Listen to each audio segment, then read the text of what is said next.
नमस्कार मेरे प्यारे विद्यार्थी, मैं आर के झा। मैं आप सभी का स्वागत करता हूं आपके अपने यूट्यूब चैनल छात्र आश्रम पे। जैसा कि आप सभी को पता है कि यहां पर जो है 15 नवंबर से आप सभी के लिए 10वीं क्लास के हिंदी माध्यम के छात्रों के लिए क्रैश कोर्स स्टार्ट किया गया है। तो उसी के संबंध में हमने आपको जो है बहुत सारे लेक्चर्स कर दिए। उसमें जो है मैथमेटिक्स का जो है एक चैप्टर जिसको वास्तविक संख्या कहते हैं, पहला चैप्टर, उसे ख़त्म कर दिया। पिछले वीडियोस में आपने देखा होगा कि वास्तविक संख्या का दोनों चैप्टर एक्सरसाइज बना करके आपको प्रदान कर दिया गया है। अब इसके बाद जो है हम लोग क्या करते हैं, साइंस का पहला चैप्टर लेते हैं। हम इसी तरह से ख़त्म करते चलेंगे। पहले मैथ्स का एक चैप्टर, अब आप उसे क्या करिए, समझिए, पढ़िए और उसे फिर से बनाने की कोशिश करिए। इसके बाद तब तक हम साइंस पढ़ाते हैं, तब तक आपका रिवीजन हो जाएगा। और इसके बाद फिर हम सोशल साइंस यानी सामाजिक विज्ञान का एक चैप्टर लेंगे, तब तक हम साइंस का एक चैप्टर पढ़ाते हैं।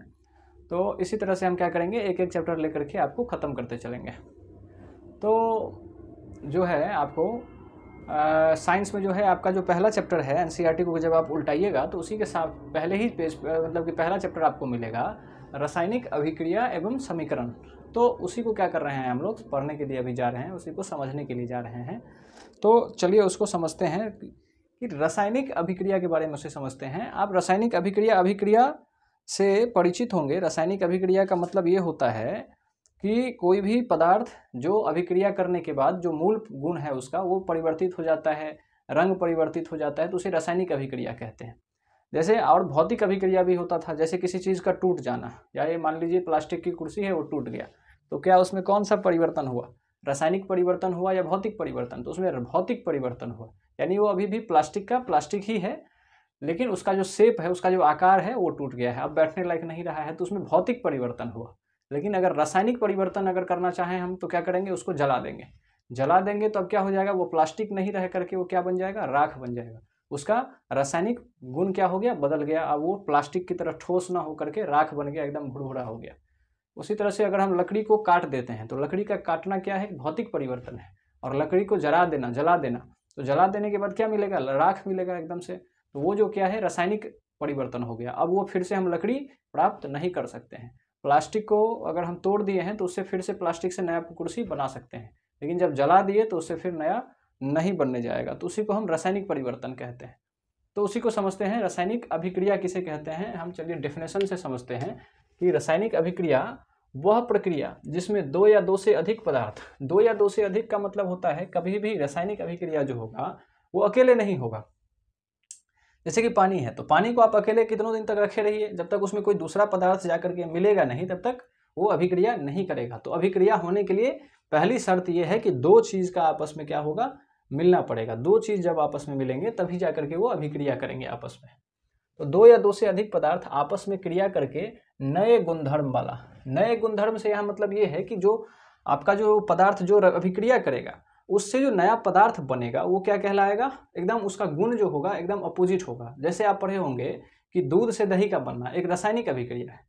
तो दूध का कैसा गुण होता है, दूध मीठा लगता है थोड़ा थोड़ा, दूध का अलग स्वाद है। लेकिन जब वो दही बन गया, जब रासायनिक अभिक्रिया करके वो दही बन गया, तो दही कैसा लगता है, एकदम उल्टा, खट्टा लगता है। तो उसके स्वाद एकदम गुण चेंज हो गए। दूसरी बात, जो वो पहले लिक्विड था, द्रव अवस्था में था, अब वो सॉलिड अवस्था में थोड़ा थोड़ा सा सॉलिड हो गया, ठोस अवस्था को पकड़ लिया। तो इस तरह से क्या होते हैं, उसके गुण पूरे के पूरे क्या हो जाते हैं, परिवर्तित हो जाते हैं, गुणधर्म चेंज हो जाता है। जैसे एक तरह से एग्जाम्पल लीजिए आप नमक का। नमक आप पढ़े होंगे कि सोडियम और क्लोरीन मिल करके क्या करता है, अभिक्रिया करके NaCl बनाता है। NaCl जो होता है एक साधारण नमक होता है। तो उसमें जो सोडियम का गुण होता है, सोडियम को अगर आप खुले में रखिएगा तो वो विस्फोट करता है। तो सोडियम का गुण इस तरह का है। अगर आप उसे केरोसिन में नहीं रखिएगा तो वो विस्फोट करेगा, ऑक्सीजन से रिएक्शन करके अभिक्रिया करके वो विस्फोट करता है। और क्लोरीन जहरीला होता है। अगर आपको हम क्लोरीन खिला दें, क्लोरीन की गोली खिला दें, तो क्या करिएगा, वो जहरीला होता है, आपको मार सकता है। अगर ज़्यादा मात्रा में होगा तो मार देगा आपको वो ख़त्म कर सकता है। और सोडियम अगर आपको खिला दें तो वो पेट में जाके फट जाएगा, तो भी आपकी जान जा सकती है। दोनों को देखिए कितना खतरनाक गुण है अभिक्रिया करने से पहले। और जब दोनों अभिक्रिया करके नमक बना लेता है, NaCl बना लेता है, तो देखिए उसके गुण एकदम से चेंज हो जाते हैं। अब वो हमारे लिए उपयोगी हो जाता है। उसे हम आराम से, बिना नमक के कोई काम होता नहीं है, उसे खा सकते हैं, उसे आराम से पचा सकते हैं। तो देखिए नमक बनने से पहले सोडियम और क्लोरीन का गुण कैसा था, और नमक बनने के बाद कैसा गुण हो गया। तो गुण धर्म जो मतलब नए गुण धर्म हो जाते हैं, उसके गुण बिल्कुल से चेंज हो जाते हैं। तो नए गुणधर्म वाले पदार्थ का निर्माण करते हैं, रासायनिक अभिक्रिया कहलाती है। तो वही जो है रासायनिक अभिक्रिया कहलाती है। अगर नया गुण वाला पदार्थ बन के तैयार हो गया तो वही रासायनिक अभिक्रिया कहलाता है। अभिक्रिया करने वाला जो होता है उसे अभिकारक कहते हैं। अभिकारक, अभिकारक शब्द जैसे कि सोडियम, यानी सोडियम और क्लोरीन दोनों क्या किया, आपस में रिएक्ट किया, आपस में अभिक्रिया किया। तो अभिक्रिया करने वाले चीज जो होते हैं उसे अभिकारक कहा जाता है रिएक्शन में। जैसे कि यहाँ पर देख लीजिए, हाइड्रोजन और ऑक्सीजन क्या कर रहा है, अभिक्रिया कर रहा है, तो उसे अभिकारक कहते हैं। तो जो अभिक्रिया करेगा उसे अभिकारक, और अभिक्रिया करने के बाद हमें क्या मिलेगा, जो मिलेगा उसको क्या कहेंगे, हम उत्पाद कहेंगे। तो नया पदार्थ जो बनता है उसे हम क्या कहते हैं, उत्पाद कहते हैं। उसे हम क्या कहते हैं, उत्पाद कहते हैं। तो हमारा उत्पाद कहलाता है। तो उसी को हम इस तरह से लिखते हैं, जब अभिकारक प्लस अभिकारक, यानी अभिकारक अभिकारक, जब दो अभिकारक आपस में क्या करते हैं, अभिक्रिया करते हैं, तो क्या बनाते हैं, उत्पाद बनाते हैं। उसी को उत्पाद कहेंगे। उसे तीर के इस साइड लिखा जाता है उत्पाद को, अभिकारक को तीर के पीछे, तीर के पुछड़ी की तरफ अभिकारक को लिखते हैं, तीर के इस साइड उत्पाद को लिखते हैं। तो इस तरह से आप लिखते हैं। इसका एक उदाहरण है, रासायनिक अभिक्रिया का हम एक उदाहरण दे रहे हैं। जैसे कि हाइड्रोजन, देखिए इसका गुण कैसा है, हाइड्रोजन गैस होता है, कहीं भी रख दीजिएगा तो उड़ जाएगा, वो एक जगह रहेगा नहीं, वो उड़ के भाग जाएगा। और ऑक्सीजन भी उसी तरह का होता है, वो भी उड़ के भाग जाएगा। तो दोनों गैस के नेचर के हैं। दोनों का गुण कैसा है, गैसियस है, मतलब कि गैस के अवस्था में रहते हैं।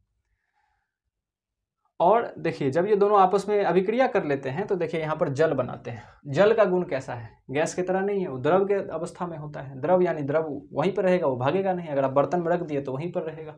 और ये दोनों कैसा है, भागने वाला नेचर का। तो गुण कैसे चेंज हो गया, एकदम गुण क्या हो गया, चेंज हो गया। देखिए हाइड्रोजन क्या होता है, जलने में मदद करता है। हाइड्रोजन गैस जलता भी है और जलता है, खुद एक फ्यूल है, खुद एक ईंधन है हाइड्रोजन। हाइड्रोजन खुद, अभी आप सुनते हुए कि हाइड्रोजन से चलने वाली गाड़ियां निकाली जा रही है भारत में, तो ये एक ईंधन है, ये जलता है खुद। ऑक्सीजन क्या करता है, जलने में मदद करता है। लेकिन वहीं पर जब पानी बन जाता है तो आग को क्या करता है, बुझाने का काम करता है। वहीं ऑक्सीजन आग को बढ़ाने का काम करता है, और वहीं पर जल आग को बुझाने का काम करता है। तो देखिए गुणधर्म में कितने परिवर्तन हो गए। तो यही नए गुणधर्म के पदार्थ बनते हैं। तो इधर जो अभिक्रिया कर रहे हैं उसे अभिकारक कहते हैं, और जो बन करके आता है उसे उत्पाद कहते हैं। जो बन करके आता है उसे उत्पाद कहते हैं। तो रासायनिक अभिक्रिया के दौरान बहुत सारे बदलाव होते हैं, बहुत तरह के बदलाव आपको देखने के मिलेंगे। अगर वो बदलाव नहीं होगा तो अभिक्रिया हम नहीं मानेंगे, हम नहीं कहेंगे कि अभिक्रिया हुआ उसमें, रासायनिक अभिक्रिया उसमें हुआ, इस बात को नहीं कहेंगे जब तक उसमें बदलाव नहीं होगा, किसी भी तरह का बदलाव। बहुत तरह के यहाँ पे बदलाव दिए हुए हैं। तो देखिए पहला बदलाव क्या होगा कि अवस्था में परिवर्तन हो जाएगा। अवस्था में परिवर्तन से मतलब, जैसे यहाँ पे देखिए इसका अवस्था कैसा था, गैस वाला अवस्था था, और इसका जब अभिक्रिया करने के बाद क्या बन गया, ये द्रव वाला अवस्था पकड़ लिया। ये किस तरह का अवस्था पकड़ लिया, द्रव वाला अवस्था पकड़ लिया। तो क्या हो गया, इसके अवस्था में परिवर्तन हो गया। तो अगर अवस्था में भी परिवर्तन हो गया तो हम मानेंगे कि रासायनिक अभिक्रिया उसमें हुआ है, रासायनिक अभिक्रिया हुआ है। अगर रंग में परिवर्तन हो गया, अगर रंग में परिवर्तन हो गया तो भी हम क्या मानेंगे कि रासायनिक अभिक्रिया हुआ है। अगर कंपाउंड जो अभिकारक है उसका रंग बदल जाए उत्पाद की तरफ, उत्पाद बनने के बाद, तो क्या कहेंगे हम, इसमें अभिक्रिया हुआ है। इसके बाद गैस का उत्सर्जन होता है। इसके बाद अगर किसी अभिक्रिया में क्या हो, दो चीज़ को मिलाएं और गैस निकलने लगे, तो इससे भी हम क्या समझेंगे कि अभिक्रिया हुआ है। आप एनसीईआरटी के पेज में देखिएगा कि आपको एक बर्तन में क्या है, जिंक जो है डाला हुआ है, जिंक का मेटल जो है उसमें डाला हुआ है, और आपको दिखाया गया है कि देखिए यहाँ पर किस तरह से अभिक्रिया हो रहा है। तो वहाँ पर क्या होता है, गैस का उत्सर्जन होता है, हाइड्रोजन गैस निकलता है। यहाँ पे हमने लिखा भी है उस रिएक्शन को। जैसे यहाँ पे देखिए जिंक और सल्फ्यूरिक एसिड को जब आप दोनों को एक साथ रखिएगा तो ये अभिक्रिया करके हाइड्रोजन गैस निकलता है। तो इसमें आप देखिएगा कि बुलबुला छोड़ेगा, नीचे से बुलबुला निकलता हुआ आपको महसूस होगा। तो बुलबुला निकलने का मतलब वो हाइड्रोजन गैस निकल रहा है। तो अगर गैस भी निकले तो हम समझेंगे क्या, कि उसमें क्या हो रहा है, अभिक्रिया हो रहा है, अभिक्रिया हो रहा है। अगर शांत बैठा रहे, कोई परिवर्तन न हो, तो हम नहीं कहेंगे कि अभिक्रिया हो रहा है, वो वही का वही रह जाएगा। जैसे आप पानी और बालू को मिला दीजिएगा, अब बैठे रहिएगा, कभी रिएक्शन होगा, कभी अभिक्रिया देखने को मिलेगा, किसी तरह का अभिक्रिया देखने को नहीं मिलेगा उसके अंदर में। तो जो है अभिक्रिया तभी होगा जब अवस्था में परिवर्तन हो जाए, या रंग परिवर्तन हो जाए, या गैस उससे निकलने लगे, तो भी समझेंगे कि अभिक्रिया हुआ है।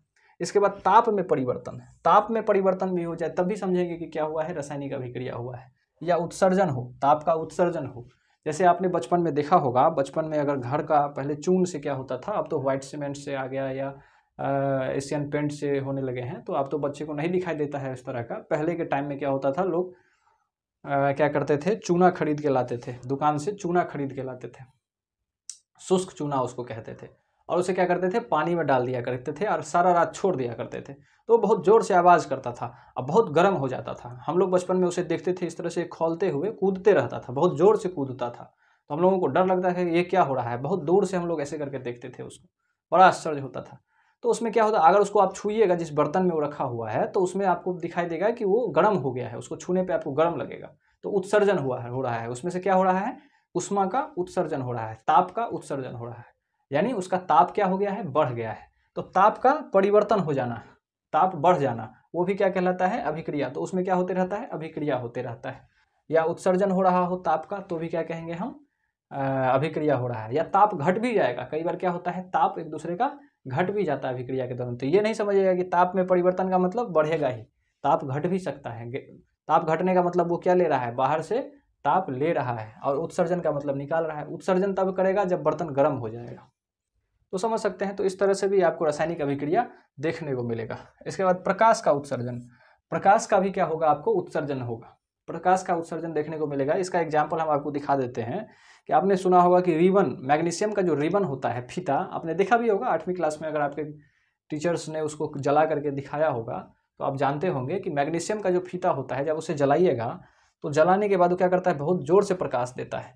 यानी वो जब वो ऑक्सीजन से रिएक्ट करता है, ऑक्सीजन से अभिक्रिया करता है, तो बहुत जोर से प्रकाश देता है और मैग्नीशियम ऑक्साइड बनाता है। यहाँ पे हमने लिखा हुआ है, मैग्नीशियम जब ऑक्सीजन के साथ रिएक्ट करता है तो मैग्नीशियम ऑक्साइड बनता है। यानी ऑक्सीजन के साथ रिएक्ट करने का मतलब ये जलता है, तब ये जलेगा, जलने के कारण दौरान ही ऑक्सीजन से रिएक्शन होता है और मैग्नीशियम ऑक्साइड उसके राख के रूप में नीचे मिलता है। तो इस रिएक्शन में क्या होता है, बहुत प्रकाश निकलता है, बहुत चमकता है, ये रिबन बहुत जोर से चमकता है जलाने पर। तो इसमें प्रकाश का उत्सर्जन होता है। तो इस तरह से रासायनिक अभिक्रिया में प्रकाश का भी उत्सर्जन होता है। इसके बाद रासायनिक अभिक्रिया हो गया। अब इसी रासायनिक अभिक्रिया को दिखाने के लिए हम रासायनिक समीकरण का यूज करते हैं। किसका यूज करते हैं, रासायनिक समीकरण का यूज करते हैं। जैसे यहाँ पर देखिए, किसी रासायनिक अभिक्रिया में भाग लेने वाले पदार्थ को उसके प्रतीकों अथवा सूत्रों के माध्यम से, प्रतीक, प्रतीक कहने का मतलब है उसका कोई भी परमाणु है अगर, तो उसका एक प्रतीक होता है। जैसे यहाँ पर हमने लिखा हाइड्रोजन, तो हाइड्रोजन का एक प्रतीक होता है जिसको हम इस तरह से H से दिखाते हैं। हर का आपने परमाणु संख्या जो याद किए होंगे, हाइड्रोजन, हीलियम, लिथियम, इस तरह से जो आप याद किए होंगे, तो उसमें हर का क्या दिया हुआ है, प्रतीक दिया हुआ है। तो इस तरह से हाइड्रोजन, इस तरह से हीलियम, ये सब क्या है, इसका प्रतीक है। सोडियम, इस तरह से 11 नंबर पे आपको सोडियम देखने को मिला होगा। मैग्नीशियम 12 नंबर पे, ये सब उसके प्रतीक हैं। ये सारा का सारा, अगर मैग्नीशियम लिखने जाइएगा तो मैग्नीशियम इस तरह से लिखिएगा, इस तरह से मैग्नीशियम लिखा जाएगा, लेकिन उसके प्रतीक के रूप में लिखिएगा तो ऐसे लिखिएगा। तो किसी भी रासायनिक अभिक्रिया को, अभिक्रिया में भाग लेने वाले पदार्थ को उसके प्रतीक के रूप में लिखना, उसको क्या कहते हैं, प्रतीक या सूत्र के माध्यम से व्यक्त करने को ही क्या कहते हैं, रासायनिक समीकरण कहते हैं। उससे जो समीकरण प्राप्त होता है उसी को रासायनिक समीकरण कहते हैं। तो उसे क्या कर देंगे, हम सूत्र के रूप में लिख देंगे और छोटा इस तरह से एरो लगा करके दिखा देंगे, तो उसी को रासायनिक समीकरण कहेंगे। जैसे ये भी एक रासायनिक समीकरण है, ये भी एक रासायनिक समीकरण है, तो उसको सूत्र के रूप में दिखा देना ही रासायनिक समीकरण कहलाता है। जैसे यहाँ पे देखिए उदाहरण के लिए, मैग्नीशियम प्लस ऑक्सीजन रिएक्ट करके जब अभिक्रिया किया तो मैग्नीशियम ऑक्साइड बनाया। तो इस तरह से हम शब्द में लिख दिए हैं, इसको शब्द में लिख दिए हैं। इसको और छोटा करने के लिए इसको प्रतिसूत्र इसीलिए दिया गया है कि आसानी से आप लिख सकते हैं। मैग्नीशियम प्लस ऑक्सीजन वो लिखने में बहुत समय लगेगा, लेकिन Mg+O2 ये लिखने में बहुत कम समय लगेगा। इसके कारण ये दिया गया है। तो उसे प्रतीक के रूप में हम इस तरह से लिख सकते हैं। मैग्नीशियम और ऑक्सीजन को O2, ऑक्सीजन कभी भी अकेले नहीं रहता है, O2 के साथ रिएक्ट करके रहता है, तो O2 लेते हैं हम लोग, और वो बनाता क्या है, मैग्नीशियम ऑक्साइड बनाता है, जिसको मैग्नीशियम का Mg, ऑक्साइड का O, मैग्नीशियम ऑक्साइड हो गया। तो इस तरह से हम क्या कर सकते हैं, रासायनिक समीकरण को दिखा सकते हैं प्रतीक के रूप में, प्रतीक और सूत्र के रूप में। सूत्र का मतलब यही है, ये सूत्र से ये लेना देना है कि जैसे मैग्नीशियम ऑक्साइड लिखें तो ये तो सूत्र ही है एक मैग्नीशियम ऑक्साइड का। तो जो है इस तरह से हम रासायनिक समीकरण को दिखा सकते हैं। अब यहाँ पे देखिए, इधर जो होता है वो अभिकारक होता है, पहले हमने पढ़ाया। तो मैग्नीशियम और ऑक्सीजन ये क्या हो गया, ये आपको अभिकारक हो गया, ये अभिकारक के रूप में काम करता है। और जो अभिक्रिया करने के बाद बना MgO, ये उत्पाद कहलाता है। इसी तरह से आप दूसरा रिएक्शन देख सकते हैं। दूसरा अभिक्रिया है zinc plus sulphuric acid, sulphuric अम्ल। सल्फ्यूरिक अम्ल जो रिएक्ट करता है दोनों आपस में, अभिक्रिया करके zinc sulphate plus hydrogen gas बनाता है। हाइड्रोजन गैस निकल जाता है, तो जिंक सल्फेट प्लस हाइड्रोजन, इसको सूत्र के रूप में कैसे लिखेंगे, प्रतीक के रूप में कैसे लिखेंगे। प्रतीक देखिए जिंक का Zn, 30 नंबर पे आप याद किए होंगे कि 30 नंबर पे आपको जिंक मिलता है, 30 नंबर पे। और इसके बाद सल्फ्यूरिक अम्ल, सल्फ्यूरिक अम्ल को H2SO4 से, इसका सूत्र जो होता है सल्फ्यूरिक अम्ल का H2SO4 होता है। इसी तरह से नाइट्रिक अम्ल का आप याद किए होंगे सूत्र HNO3 होता है, और हाइड्रोक्लोरिक अम्ल का आप याद किए होइएगा तो HCl होता है। इस तरह से आप सूत्र याद किए होइएगा पहले ही, वो सब बहुत मजबूत अम्ल होते हैं, नाइट्रिक एसिड यानी नाइट्रिक अम्ल, सल्फ्यूरिक अम्ल, हाइड्रोक्लोरिक अम्ल, ये सारे मजबूत अम्ल हैं। तो ये जब आपस में अभिक्रिया करेंगे तो ZnSO4 जिंक सल्फेट बनाएंगे, इसको जिंक सल्फेट कहते हैं, और H2 गैस, गैस जो होगा वो आपस निकल जाएगा, आपके बर्तन से गैस बाहर हो जाएगा। तो इसको क्या कहते हैं हम लोग, यही आपका क्या हो गया, रासायनिक समीकरण हो गया। तो ये रासायनिक समीकरण हो गया। रासायनिक समीकरण के बाद अगला टॉपिक आता है, अगर आप समीकरण लिख लिए तो उससे संतुलित भी करना पड़ता है, संतुलित करना पड़ता है, संतुलित रासायनिक समीकरण। संतुलित करने से मतलब ये है कि यहाँ पर देखिए, पहले डेफिनेशन को पढ़ लेते हैं, परिभाषा क्या दिया हुआ है कि वह रासायनिक समीकरण जिसके अभिकारक तथा उत्पाद, अभिकारक और उत्पाद में प्रत्येक तत्व के परमाणुओं की संख्या बराबर होती है। यानी अभिकारक में जितने तत्व हैं और उत्पाद में जितने तत्व हैं उसमें संख्या जो होगा, परमाणु का जो संख्या होगा वो क्या होगा, सेम होगा, बराबर होगा। जैसे यहाँ पर आप देखिए, मैग्नीशियम प्लस ऑक्सीजन, मैग्नीशियम और O2 दोनों आपस में अभिक्रिया करके मैग्नीशियम ऑक्साइड बनाया। क्या बनाया, मैग्नीशियम ऑक्साइड बनाया। क्या यहाँ पर देखिए दोनों तरफ परमाणु जो है वो सेम है, बराबर है। अगर बराबर होगा तो कहेंगे संतुलित है, अगर बराबर नहीं हुआ तो कहेंगे असंतुलित है। जैसे यहाँ पे देखिए मैग्नीशियम, मैग्नीशियम एक ठो है इधर, और यहाँ पर भी है एक ठो, तो ये तो संतुलित है, इसमें कुछ करने की जरूरत नहीं है। और यहाँ पर देखिए O2, O2 का मतलब ऑक्सीजन दो ठो है, यहाँ पे 2 लगा हुआ है मतलब 2 ऑक्सीजन है, तो 2 O2 है, और यहाँ पे कितने O है, 1 है, तो यहाँ पे 2, यहाँ पर 1, अंतर आ गया, बराबर नहीं है, तो ये असंतुलित है। ये संतुलित रासायनिक समीकरण नहीं है, इसे संतुलित करेंगे। अगर यहाँ 2 ठो ऑक्सीजन है तो इधर भी 2 ऑक्सीजन होना चाहिए, तो इसके लिए क्या करेंगे, तो संतुलित करने का यहाँ पे तरीका देखिए कैसा है। संतुलित करने के लिए हम क्या करेंगे, यहाँ पर 2 लगाएंगे, यहाँ पर 2 लगाएंगे। ये 2 लगाने से क्या हुआ, अब देखिए ये संतुलित हो गया। कैसे, तो देखिए यहाँ पर भी 2 मैग्नीशियम, यहाँ पर भी 2 मैग्नीशियम, यहाँ पर 2 ऑक्सीजन, यहाँ पर भी 2 ऑक्सीजन। कहिएगा यहाँ पर सर तो 2 नहीं लगा है, ये जो 2 लगा है यही यहाँ पर क्या कर दिया, आपको ऑक्सीजन को भी 2 कर दिया। 2 मैग्नीशियम ऑक्साइड होने का मतलब है कि ऑक्सीजन भी 2 और मैग्नीशियम भी 2, तो यहाँ पर 2 लगाने से क्या हो गया, ये भी 2 हो गया। अब देखिए 2 2 दोनों तरफ हो गए, तो रासायनिक अभिक्रिया क्या हो गया, संतुलित हो गया। ये समीकरण क्या हो गया, संतुलित हो गया। और संतुलित करने के लिए ये ध्यान रखिएगा, कभी भी आगे नंबर के आगे, जैसे यहाँ पे O2 है तो यहाँ पे O2 नहीं लगाइएगा।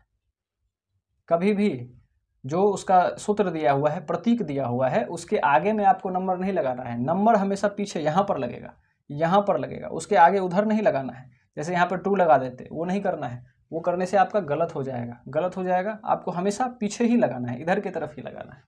तो ये संतुलित रासायनिक समीकरण हो गया। अब रासायनिक समीकरण जब लिखा जाता है तो उसमें कुछ प्रतीक दिए हुए रहते हैं। रासायनिक अभिक्रिया में प्रयोग होने वाले कुछ प्रतीक, प्रतीक का मतलब है कुछ चिन्ह ऐसे बना करके दिए होंगे। जैसे यहाँ पे मैग्नीशियम है, अब ये मैग्नीशियम ठोस अवस्था में है कि द्रव अवस्था में है कि गैस अवस्था में है, इस बात का तो आपको जानकारी नहीं है। तो इसी जानकारी को देने के लिए समीकरण में ही कुछ प्रतीक लिखे हुए होंगे। अब वो प्रतीक किस तरह के होंगे, तो अगर ये ठोस होगा तो ठोस को दिखाने के लिए S लिखा रहता है, S से सॉलिड, तो सॉलिड का एक अक्षर ले लिया गया S, तो उसी से यहाँ पर अगर इसको, ये ठोस है, मैग्नीशियम तो पता भी है आपको ठोस होता है, तो इसके समीकरण में ही इस तरह से S और इस तरह से लगा करके समीकरण दिया हुआ होगा। इससे क्या हो गया कि मैग्नीशियम सॉलिड में है, तो ठोस को S से दिखाते हैं। इसका मतलब इस तरह से अगर लिखा है तो S से मतलब समझिएगा कि ये ठोस की अवस्था में है। द्रव के लिए L लगाते हैं, द्रव के लिए क्या लगाया जाता है, L।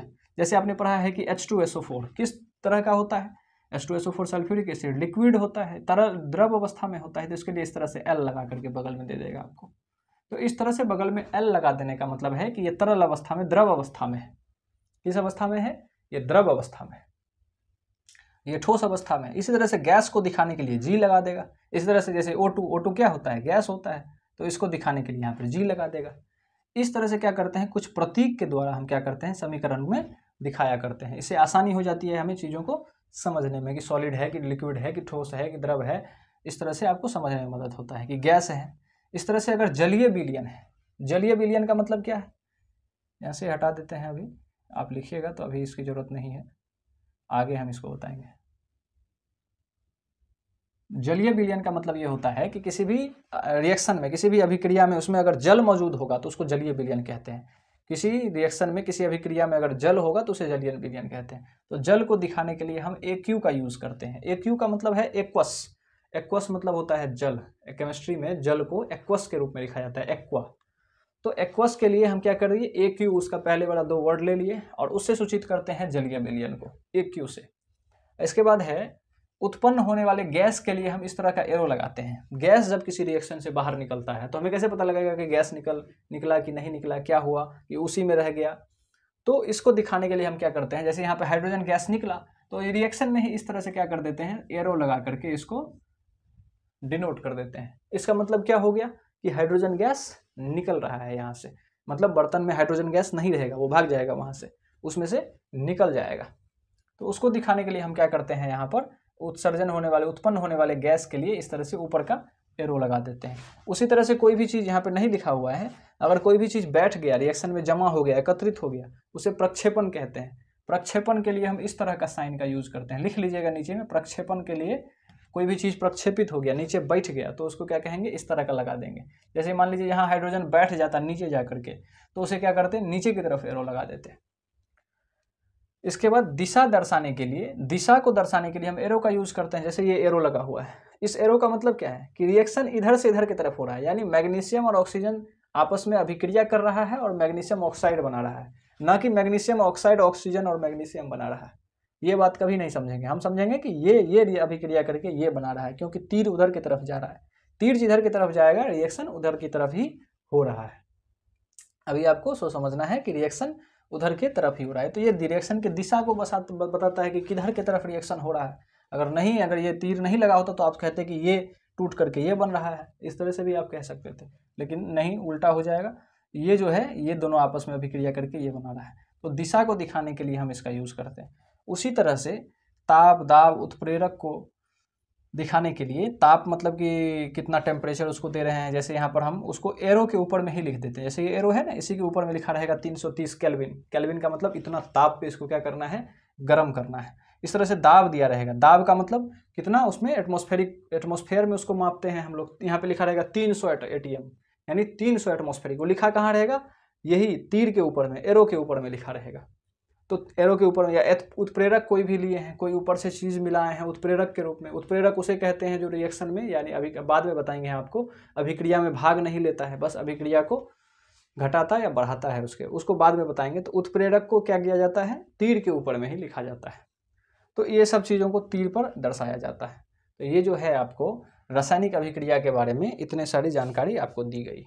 अब जो है थोड़ा सा और है, 4-5 तरह के रासायनिक अभिक्रिया के बारे में बताएंगे कि संयोजन अभिक्रिया क्या होता है, वियोजन अभिक्रिया क्या होता है, विस्थापन अभिक्रिया क्या होता है। इस सब तरह के अभिक्रिया को इसके बाद वाले लेक्चर में हम क्या करेंगे, आपको बताएंगे। इसके बाद ये चैप्टर खत्म हो जाएगा। तो ये चैप्टर आपका साइंस का चैप्टर खत्म हो जाएगा। फिर आपको हम सामाजिक विज्ञान का एक चैप्टर ले लेंगे, उसे समझा देंगे, पढ़ा देंगे। तो इस तरह से आपका क्या हो जाएगा, टाइम से आपका सारा सिलेबस खत्म हो जाएगा और एग्जाम के लिए आप बढ़िया से तैयार हो जाएंगे। और ये सारा का सारा NCERT का कंटेंट है जो आपको एग्जाम में आना है, इधर उधर का नहीं, दूसरे किताब से नहीं लिया जा रहा है, क्योंकि वो आना नहीं है, उसमें ज़्यादा दिमाग खपा करके बस NCERT से ही हूबहू आपको यही सारे समीकरण से आएंगे। यही समीकरण को दे देगा कि संतुलित करिए। यहाँ पर देखिए ये समीकरण क्या है, संतुलित है। इसमें जैसे संतुलित हम कर रहे थे, तो इसमें हम आपको बता दें ये भी संतुलित है। देखिए जिंक भी इधर है 1 ठो, इधर भी है 1 ठो, हाइड्रोजन भी 1 ठो 2 ठो, तो इधर भी हाइड्रोजन 2 ठो, सल्फर 1 ठो, तो यहाँ पर भी सल्फर 1 ठो, ऑक्सीजन 4 ठो, तो यहाँ पर भी ऑक्सीजन 4 ठो, तो ये संतुलित है। तो इस तरह के इस सेम अभिक्रिया रिएक्शन आपको दे देगा, समीकरण लिख करके दे देगा, कहेगा संतुलित करिए। तो सेम क्वेश्चन, इतना ही आपको पढ़ने से अच्छे मार्क्स क्या हो सकते हैं, प्राप्त हो सकते हैं। तो इसे आप ध्यान से लिखिए या स्क्रीनशॉट लेकर के बाद में लिखिए। यानी ये जब हम पढ़ा रहे हैं तो आप नहीं लिखिए, तब आप समझने का कोशिश करिए बिल्कुल, और समझिए। जितना आपके दिमाग में जाएगा वही जा करके आपको क्या होगा, जितना दिमाग में रहेगा उसी से आपको क्या बनेगा, ऑब्जेक्टिव बनेगा, उसी से सब्जेक्टिव बनेगा। अगर आपके दिमाग में रहेगा तो कलम अपने आप चल जाएगा, कॉपी पे आपको रटने की जरूरत नहीं है। आप जितना समझे हुए हैं तो अपने आप लिख सकते हैं। जैसे हमने आपको कोई हिंदी में कहानी पढ़ा दिया और हमने कुछ पूछ दिया, या आपको एक कहानी बता दिया, या आप ही का हम अपना नाम बता दिए आपको कि मेरा नाम ये फलाना फलाना है, और आपसे पूछे कि आपका हमारा नाम क्या है, तो आप तुरंत बता दीजिएगा क्योंकि आप समझे हुए हैं। अगर आप उसी चीज़ को रटे रहते तो नहीं पता लगता, नहीं बता पाते। तो समझने पर ध्यान दीजिए। समझने से क्या होता है, समझे रहिएगा तो आपके पास अपने आप कलम बन चल जाएगा और क्वेश्चंस लिखा जाएगा और ऑब्जेक्टिव भी बन जाएगा और बढ़िया से बढ़िया आपको नंबर मिलेगा। तो चलिए इस चैप्टर में, अभी इस लेक्चर में आपको इतना ही। इसके अगले लेक्चर में हम इस चैप्टर को क्या कर देंगे, ख़त्म कर देंगे। इसके साथ आपका क्रैश कोर्स बहुत जल्द ख़त्म हो जाएगा। चलिए आप क्या करिए, इसका स्क्रीनशॉट ले लीजिए, हम यहाँ से हट जाते हैं और इसके बाद उसे लिख लीजिएगा।